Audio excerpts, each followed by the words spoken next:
Hello everyone, today we will start method of determination of order of reaction. देखो, order of reaction मैंने पहले बताया था ना। ऑर्डर ऑफ रिएक्शन क्या होता है?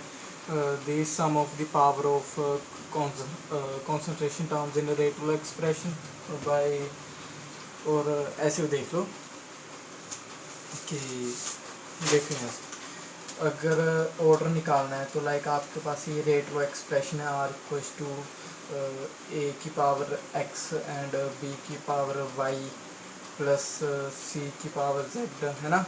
सो what is order of reaction? Order of reaction simply X plus Y plus Z, and X Y Z are determined experimentally, है ना। एक्सपेरिमेंटली डिटरमाइन करते थे। अब एक्सपेरिमेंटली डिटरमाइन भी कैसे करते हैं ना, देखो पहले हम रिलेशन निकालते हैं एक्सपेरिमेंट से, फिर उसको कैलकुलेशन करके फिर हमारे पास ऑर्डर आता है। लाइक आपने कभी टाइट्रेशन की होगी ना। टाइट्रेशन में क्या होता है? टाइट्रेशन में आप पहले अपने सभी टाइट्रेशन कर लेते हो, एक्सपेरिमेंट कर लेते हो, बट लास्ट में आप एक्सपेरिमेंट करके पता करते हो कि किस कॉन्सेंट्रेशन में हमारा जो सोल्यूशन था उसका कलर चेंज हो गया था, ठीक है। उसको यूज़ करके आप एक्सप्रेशन को यूज़ करके आप नॉर्मेलिटी या मोलैरिटी निकालते हो, ठीक है। सो ऐसे होता है। ऐसे ऑर्डर ऑफ रिएक्शन कैसे निकलेगा? पहले हम एक्सपेरिमेंटली डेटा कलेक्ट करेंगे और उसके बाद उसकी कैलकुलेशन करके ऑर्डर ऑफ रिएक्शन निकालेंगे। फर्स्ट ऑफ ऑल डेटा तो एक्सपेरिमेंटली निकलेगा, हम कैलकुलेशन को देखेंगे कि कैलकुलेशन कैसे कैसे की जा सकती है। इसके भी 3-4 मेथड हैं जिससे ऑर्डर ऑफ रिएक्शन की कैलकुलेशन की जा सकती है। देखो, first of all half life method और फ्रैक्शनल चेंज मेथड, ठीक है। हाफ लाइफ मेथड क्या है? देखो, the time during half life याद है आपको? हाफ लाइफ क्या थी? जब हमारा रिएक्टेंट आधा बच जाए, ठीक है, उस टाइम को क्या कहते हैं? Half life. The time during which the concentration of the reactant reduced to half of its initial concentration is called half life period, ठीक है। जीरो ऑर्डर का हाफ लाइफ का एक्सप्रेशन क्या आया था? T half concentration of initial concentration upon two के, where के is rate constant, है ना। So from this expression we can say that half life is directly proportional to concentration, initial concentration of reactant, है ना। initial concentration क्या थी याद है? initial concentration जब हमारी रिएक्शन स्टार्ट नहीं हुई थी तो जो भी concentration हमने ली थी उसको क्या कहते थे? initial concentration, ठीक है। फॉर फर्स्ट ऑर्डर रिएक्शन का एक्सप्रेशन क्या आया था? T half equals to 0.693 upon K, ठीक है। T half is so from this expression we can say that T half is directly proportional to initial concentration whose power is zero. अगर power zero होती है तो कोई भी term है उसकी पावर जीरो है, लाइक 2 की पावर जीरो है तो कितना होगा? वो 1 होगा ना। लाइक 4 की पावर जीरो है तो 1 होगा। ऐसी कॉन्सेंट्रेशन की power zero 1 means half life period of first order reaction doesn't depend upon concentration, initial concentration of a reactant, ठीक है। कॉन्सेंट्रेशन के साथ टाइम के साथ इनिशियल कॉन्सेंट्रेशन चेंज नहीं होगी, उसको कहेंगे हम फर्स्ट ऑर्डर रिएक्शन। वो फर्स्ट ऑर्डर रिएक्शन की एग्जांपल होगी, ठीक है। For second order reaction, second order reaction मैंने आपको एक्सप्रेशन नहीं कराया क्योंकि वो सिलेबस में नहीं है, बट आप ऐसे ही देख लो कि इसका एक्सप्रेशन ऐसे होता है। T half equals to 1/k into concentration, initial concentration, ठीक है। सो it is inversely from this relation we can say that T half is inversely proportional to initial concentration, like देखो ना, T half is inversely proportional to concentration of initial concentration of reactant, है ना। so हम ऐसे लिख सकते हैं T half is proportional to initial concentration की पावर माइनस हाफ, ठीक है।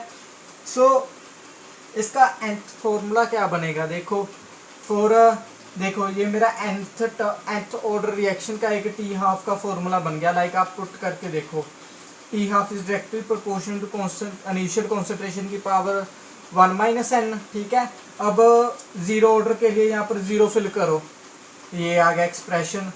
फर्स्ट ऑर्डर के लिए 1 फिल करो, ये आ गया एक्सप्रेशन। और सेकंड ऑर्डर के लिए 2 पुट करो, ये आ गया एक्सप्रेशन, ठीक है। So from this we can say that if we draw graph between half life period and initial concentration, then for zero order reaction we have this straight line, ठीक है। देखो अगर हम हाफ लाइफ पीरियड और initial concentration के बीच में एक ग्राफ बनाए ना, लाइक हाफ लाइफ पीरियड और इनिशियल कॉन्सेंट्रेशन के बीच में एक ग्राफ बनाए for zero order reaction, because half life period directly proportional to initial concentration है ना, directly proportional to initial concentration. So जैसे जैसे हाफ लाइफ पीरियड बढ़ेगा वैसे वैसे ये इनिशियल कॉन्सेंट्रेशन बढ़ेगी और एक स्ट्रेट लाइन मिलेगी हमें, है ना, ठीक है। सो फर्स्ट ऑर्डर रिएक्शन क्या होगा, फर्स्ट ऑर्डर रिएक्शन डिपेंड ही नहीं करता हाफ लाइफ पीरियड पे, ठीक है। Means concentration of reactant, initial concentration of reactant doesn't depend upon half life period, और half life period doesn't depend upon initial concentration of reactant. From this expression it is clear. So इसका graph कैसे बनेगा, ऐसे straight line बनेगी parallel to concentration, initial concentration, ठीक है, ऐसे line बनेगी। और फॉर सेकंड ऑर्डर रिएक्शन के लिए ना एक कैच है, देखो यहाँ पर आप जब इनिशियल कॉन्सेंट्रेशन को देखोगे, इनिशियल कॉन्सेंट्रेशन को वन बाय इनिशियल कॉन्सेंट्रेशन करके अगर आप ग्राफ बनाओगे तो आपको स्ट्रेट लाइन मिलेगा, अदरवाइज स्ट्रेट लाइन नहीं मिलेगा। So from graph it is clear that we can find that order of reaction is 1 0 2। देखो ना, अगर तुम इनिशियल कॉन्सेंट्रेशन को ऐसे ही हाफ लाइफ पीरियड के साथ एक ग्राफ प्लॉट करोगे तो स्ट्रेट लाइन मिल गया, स्ट्रेट लाइन के साथ आपको पता लग गया ये क्या है, जीरो ऑर्डर रिएक्शन का ग्राफ है, ठीक है। अगर हाफ लाइफ पीरियड के साथ आपने इनिशियल कॉन्सेंट्रेशन का ग्राफ बनाया तो ऐसे पैरेलल टू एक्स एक्सिस या पैरेलल टू इनिशियल कॉन्सेंट्रेशन आपको लाइन मिल गई है एक, तो आप क्या समझ लोगे कि ये फर्स्ट ऑर्डर रिएक्शन है, ठीक है। अगर आप 1 बाय इनिशियल कॉन्सेंट्रेशन करके एक ग्राफ बनाओगे और वो स्ट्रेट लाइन बन गया तो वो कैसे कहोगे कि वो सेकंड ऑर्डर रिएक्शन है। और ऐसे भी देखो इसका ना एक फॉर्मूला बन जाता है और उससे आप निकाल सकते हो order of reaction. First of all तो ग्राफ हो गया, सेकंड ऑफ ऑल एक और है देखो। So application of equation T half directly proportional to a by 1 by n, ठीक है, gives the order of reaction. Let we start with two different concentration A1 and A2 and find their T half. अब देखो कैसे होगा ना, like ये पहली line को छोड़ दो, इस लाइन से ध्यान दो। तुम्हारे पास दो कॉन्सेंट्रेशन दी हुई है रिएक्टेंट की, ठीक है, तुम्हारे पास दो कॉन्सेंट्रेशन दी है, लाइक एक आपको कॉन्सेंट्रेशन दी है 1, ठीक है, दूसरी कॉन्सेंट्रेशन दी है 2, ठीक है। दोनों कॉन्सेंट्रेशन का आप रिएक्टेंट एक ही है, दोनों कॉन्सेंट्रेशन का आप हाफ टाइम निकालोगे। पहले 1 कॉन्सेंट्रेशन वाले का आप हाफ टाइम निकालोगे, फिर 2 कॉन्सेंट्रेशन वाले का आप हाफ टाइम निकालोगे। देखो फिर क्या होगा, देखो। So T half is directly proportional to, ये देखो ना, nth ऑर्डर का रिलेशन ले लेते हैं, हमें ऑर्डर नहीं पता ना अभी। सो nth ऑर्डर का रिलेशन लेके A1 जो पहली कॉन्सेंट्रेशन ली थी 1 माइनस n, nth ऑर्डर का रिलेशन से ऐसे हमने लिख लिया। टी हाफ ये सेकंड हाफ लाइफ और सेकंड कॉन्सेंट्रेशन लिख ली, ठीक है। दोनों को डिवाइड कर दो, दोनों को डिवाइड किया, इनका प्रोपोर्शनैलिटी कांस्टेंट आया होगा k, दोनों का कट गया, ठीक है। ऐसे आ गया A1 upon A2 1 minus n की पावर 1 माइनस n, ठीक है। सो ये तो हमारे पास एक रिलेशन बन गया, इससे हम निकाल सकते हैं ऑर्डर ऑफ रिएक्शन। देखो कैसे, इसको चाहे छोड़ दो, वैसे ही सिंपल ही है, आपने लॉग कर दिया दोनों साइड पे, आपके पास लॉग के रिलेशन लगाकर ये रिलेशन आ गया। देखो अगर आप लॉग लगा दोगे, लाइक यहाँ पर लॉग लगा दिया, लॉग a बाई बी का फॉर्मूला क्या है, log a minus log b। यहाँ पर लॉग का फॉर्मूला लगाया, पावर आगे आ गई, ठीक है, log a upon log minus log b, ठीक है, ऐसे आ जाएगा। यहाँ पर माइनस कैसे आया, देखो 1 माइनस n था ना, यहाँ पर मैंने n माइनस 1 लिख लिया। अब माइनस से इंटू कर दो इस टर्म को, यही आ जाएगा 1 माइनस n, ठीक है। सो मेनली फर्स्ट रिलेशन को याद रखो, फर्स्ट रिलेशन से मैं न्यूमेरिकल करके दिखाता हूँ एक। So half life period of a substance is 50 minute at a certain initial concentration, ठीक है। When concentration is reduced to half of its initial concentration, the half life period is found to be 25 minute, calculate order of reaction. अब देखो, अब उसने कहा क्या है, आपको एक हाफ लाइफ पीरियड दिया है 50 मिनट, एक इनिशियल कॉन्सेंट्रेशन A1 के लिए दिया है, ठीक है, ठीक है। और दूसरी हाफ लाइफ पीरियड दिया है उसने 25 मिनट, ठीक है। ये किसके लिए, ये किसके लिए दिया है, जब हमारी इनिशियल कॉन्सेंट्रेशन जो पहले ली थी उसका हाफ होगा, ठीक है, ये उसका हाफ होगा। लाइक यहाँ पर A2 लिख लो, लाइक मैंने 1 और 2 की एग्जांपल ली थी ना, तो ये 2 है और ये 1 है, ठीक है, तो ये 1 है, ठीक है। सो A2 is A1 by 2, ठीक है। सो by filling the value of above terms, t half 1 की वैल्यू 50, t हाफ 2 की वैल्यू 25, ठीक है, 1 माइनस n, ठीक है, डिवाइड होकर यहाँ पर 2 आ गया। A2 की वैल्यू फिल कर दी, A1 by 2, यहाँ पर भी 2 आ गया। अब देखो, अगर बेस सेम हो तो पावर भी सेम होती है ना, सो 1 इक्वल्स टू, यहाँ पर पावर 1 है ना, 1 इक्वल्स टू 1 माइनस n, यहाँ पर 1 से 1 कट गया, माइनस इधर माइनस से इंटू कर दिया, और n इक्वल्स टू क्या आ गया, 0, ठीक है। So it is a zero order reaction, ऐसे निकाल सकते हैं। सेकंड मेथड क्या हो गया, initial rate method. Initial rate method ना काफ़ी मतलब एडवांटेजेस है, इससे हम ऑर्डर ऑफ रिएक्शन किसका भी निकाल सकते हैं, लाइक 1 2 3 0 4 फ्रैक्शनल भी निकाल सकते हैं। सो एग्जाम्पल, एक एग्जाम्पल से समझाते हैं इसको समझना। The following data were obtained at 303 Kelvin for following reaction, ठीक है। हमें एक डेटा दिया है इसने न्यूमेरिकल में, एक्सपेरिमेंट दिए हैं, 3 एक्सपेरिमेंट किए हैं उसने, इनिशियल कॉन्सेंट्रेशन दिया है A1 A2 तीनों एक्सपेरिमेंट के लिए, इनिशियल कॉन्सेंट्रेशन B की दी है, और रेट ऑफ रिएक्शन दिया है, टाइम ऑफ रिएक्शन दिया है, ठीक है। ये सब एक्सपेरिमेंटली निकला, और इससे हम ऑर्डर ऑफ रिएक्शन कैसे निकालेंगे देखना। First of all we assume, ठीक है, first of all we assume let order with respect to A is X and order with respect to B is Y. एक रेट एक्सप्रेशन लिखा है इसका, like यहाँ पर मेरे पास एक रेट एग्जांपल दी हुई है, a plus B gives us c, ठीक है। सो इसका रेट लो कैसे लिखोगे, k कॉन्सेंट्रेशन ऑफ a की power x, concentration of b की पावर y, है ना, ऐसे लिखोगे ना। So by putting the value, by putting this values, ये रेट है, ये कॉन्सेंट्रेशन ए बी की है, ये कॉन्सेंट्रेशन ए की है। फर्स्ट ऑफ ऑल पहले एक्सपेरिमेंट के लिए लिखेंगे, रेट की वैल्यू कितनी है, 3 इंटू 10 की पावर माइनस 3, 3 इंटू 10 की पावर माइनस 3 इक्वल्स टू के ए की कॉन्सेंट्रेशन कितनी है 1 के लिए 0.2, 0.2, बी की कॉन्सेंट्रेशन कितनी है एक एक्सपेरिमेंट 1 के लिए 0.2 की पावर y, ठीक है। ये बन गया एक रिलेशन। ऐसे मैं एक्सपेरिमेंट 2 के लिए बनाता हूँ, एक्सपेरिमेंट 3 के लिए बनाता हूँ रिलेशन। रेट की वैल्यू ये है, कॉन्सेंट्रेशन ए की ये है, कॉन्सेंट्रेशन बी की ये है, ठीक है। एक्सपेरिमेंट 2 के लिए मैंने ये रिलेशन लिख दिया, ऐसे एक्सपेरिमेंट 3 के लिए रिलेशन लिख लिया। अब देखो ना, अगर तुमने ऑर्डर निकालना है किसी भी, पहले विद रिस्पेक्ट टू एक्स निकाल लेते हैं, पहले एक्स निकालेंगे फिर वाई निकाल लेते हैं, या पहले वाई निकाल लो फिर एक्स निकाल लो।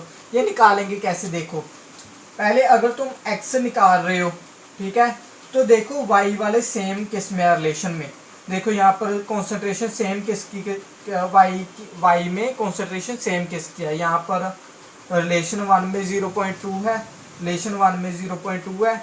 ये दोनों रिलेशन को ले लो, ठीक है, रिलेशन 1 और रिलेशन 2, ठीक है, दोनों रिलेशन को ले लो और दोनों को डिवाइड कर दो। लाइक ऐसे लिख दो, लाइक डिवाइड 2/1, और ऐसे भी लिख दो लाइक डिवाइड 1/2, कोई फर्क नहीं पड़ता उससे। लाइक मैं यहाँ पर लिख रहा हूँ डिवाइड 2/1। ये रिलेशन मेरा 2 है, ये रिलेशन मेरा 1 है, ये रिलेशन मेरा 3 है, ठीक है। 2/1, सो 12 इंटू 10 की power minus 3 divided by 3 into 10 की पावर माइनस 3, के अपॉन के, कॉन्सेंट्रेशन 0.4 की पावर x, कॉन्सेंट्रेशन 0.2 की power y divide by concentration 0.2 की पावर x, कॉन्सेंट्रेशन 2 की पावर y, ठीक है। ये सेम कॉन्सेंट्रेशन है, कट गया, ये के से के कट गया, 10 की पावर -3, 10 की पावर -3 कट गई, 3 डिवाइड बाई 12, मतलब 12 डिवाइड बाई 3 सॉरी, क्या आ जाएगा 4, और ये 0.4 डिवाइडेड बाई 0.2 क्या आ गया 2 की पावर x, दोनों की पावर सेम है ना तो एक ही लिख लेंगे, 2 की पावर x दोनों को डिवाइड करके 2 आ गया। 4 को और कैसे लिख सकते हो, 2 की स्क्वायर है ना, 2 का स्क्वायर लिख सकते हो, 2 का स्क्वायर लिख दिया, 2 की पावर x है, base same so power equal, x equals to 2 आ गया, ये आ गया order with respect to a। ठीक है, सो नेक्स्ट अब देखो हमें x मिल गया, y निकालना है। अब देखो y x किस में सेम है, किन दोनों रिलेशन में सेम है, रिलेशन 1 और 2 में x सेम है ना, 0.2 0.2, इन दोनों रिलेशन को ले लेते हैं। ठीक है, अब लाइक पहले मैंने किया था 2 डिवाइडेड बाई 1, अब ऐसे कर लो 1 डिवाइडेड बाई 3।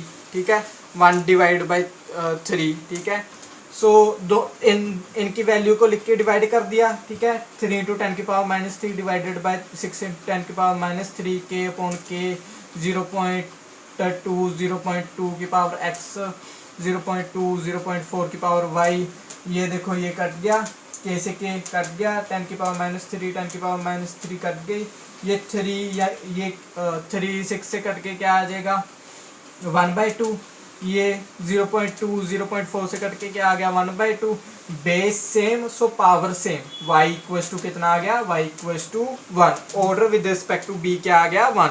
ठीक है, सो नेट ऑर्डर कैसे निकालोगे, order with respect to a plus order with respect to b, दोनों को सम कर दो, दोनों का सम कर दो, तो क्या आ गया ऑर्डर ऑफ रिएक्शन कितना आ गया 3। ठीक है, इसकी एक और एग्जांपल ले लेते हैं, और एक एग्जांपल मैं आपको दे दूंगा आपकी करने के लिए। ठीक है, the following rate data were obtained for a reaction 2Na + O2 gives us 2NaO2। ठीक है, एक्सपेरिमेंटल वैल्यू दी हुई है, कॉन्सेंट्रेशन ऑफ NO दी हुई है, कॉन्सेंट्रेशन ऑफ O2 दी हुई है, रेट ऑफ रिएक्शन दी हुई है। ठीक है, सो इसने कहा है determine the rate of expression and order of reaction. ठीक है, सो ये कैसे निकलेगा, फर्स्ट ऑफ ऑल तो रेट एक्सप्रेशन लिखेंगे ऐसे ही, जिसमें हमने ए जो है हमारा ए को लिख लो NO, बी को लिख लो O2। ठीक है, उसकी पावर क्या ली है x, O2 की पावर क्या ली है y। ठीक है, so by putting the value of each experiment, सब एक्सपेरिमेंट की वैल्यू रेट लो एक्सप्रेशन में फिल कर दी, मैं आपको एक करके बताता हूँ, बाकी आप देख लेना। ठीक है, रेट ऑफ रिएक्शन कितनी है फर्स्ट एक्सपेरिमेंट की 0.096 rate equals to K into concentration of NO into concentration of NO raised by power x into concentration of O2 raised by power y। अब बाकी एक्सप्रेशन भी लिख पॉज करके देख लेना, ऐसे ही लिखी हुई है। ठीक है, सो फर्स्ट ऑफ ऑल देखेंगे सेम के अगर मैं x निकाल रहा हूँ सेम किस में है, देखो ये दोनों सेम है ना, मैं इनको भी ले सकता हूँ, इन दोनों को भी ले सकता हूँ। ठीक है, कोई भी ले सकता हूँ, लाइक मैं फर्स्ट 2 ले रहा हूँ और डिवाइड कर रहा हूँ, डिवाइड 2/1, इसको 2 दे दो, इसको 1 दे दो, इसको 3, इसको 4। ठीक है, डिवाइड कर रहा हूँ 2/1, so divide 2/1 0.384 divide by 0.096 equals to K upon K, concentration 0.6 की पावर x 0.3 की पावर x 0.3 की पावर y 0.3 की पावर y, दोनों कट गए, के से के कट गया, ये कट के कितना आ गया हमारे पास 4, ये कट के कितना आ गया 2। 4 को कैसे लिख सकते हैं 2 का स्क्वायर, अगर बेस सेम है तो पावर सेम होगी, x इक्वल्स टू कितना आ गया 2। ठीक है, so with respect to a आ गया order with respect to a आ गया ये। ठीक है, अब हम y निकालेंगे, ठीक है, सो फर्स्ट ऑफ ऑल देखेंगे सेम किस में है, सो देखो 2 और 4 में सेम है ना, x की कॉन्सेंट्रेशन 0.6 है ना, तो हम क्या करेंगे डिवाइड 4/2 कर देते हैं, डिवाइड 4/2। ठीक है, डिवाइड 4/2 करके हमारे पास ये आ गया 0.768 डिवाइड बाई 0.384 के अपॉन के 0.6x इंटू 0.6 की पावर वाई, 0.6 एक्स इंटू 0.3 की पावर वाई, 0.6 से 0.6 कट गया, के से के कट गया, दोनों कट के कितने आ गए 2, यहाँ पर कट के कितना आ गया 2 की power Y, Y equals to 1, और विद रिस्पेक्ट टू बी कितना आ गया 1। ठीक है, एक्सप्रेशन कैसे लिखोगे, एक्सप्रेशन लिख दो इसका यहाँ पर K equals to rate equals to K into concentration of NO raised by power 2, concentration of O2 raised by power 1। ठीक है, ये रेट एक्सप्रेशन आ गया। ऑर्डर ऑफ रिएक्शन कितना हो गया, दोनों का सम 2 + 1 कितना आ गया, ऑर्डर ऑफ रिएक्शन 3। अब इसको देख लो। ठीक है, इसमें 3 रिएक्टेंट दिए हुए हैं, आप करके देख लेना, अगर नहीं हुआ तो बता देना। ठीक है, आप इसको देख लो पॉज करके। सो आज की वीडियो के लिए इतना ही, थैंक यू।